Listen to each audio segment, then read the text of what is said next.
ইরানকে আরো কিছুদিন টিকে থাকতে হবে, কারণ ইরানের উপরে হামলার পরিমাণ তো বেড়ে গেছে।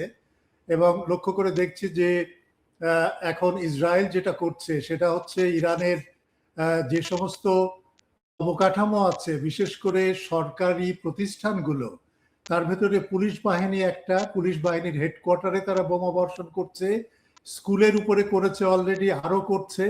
আর একটা যেটা সংযোজন নতুন, সেটা হচ্ছে যে তারা হাসপাতালেও আক্রমণ করেছে গতকালকে রাত্রে। এছাড়া এয়ারপোর্ট থেকে শুরু করে আরো অন্যান্য ইনফ্রাস্ট্রাকচার তো আছে, পারমাণবিক যে চুল্লি যে সংস্থাপনগুলো, সেখানেও আক্রমণ চলছে। তো ইরানকে এগুলো সব হজম করতে হচ্ছে, এবং এটা একটা সাংঘাতিক একটা চ্যালেঞ্জের ভেতর দিয়ে ইরান যাচ্ছে, এটা নিঃসন্দেহে আমাদেরকে মেনে নিতে হবে।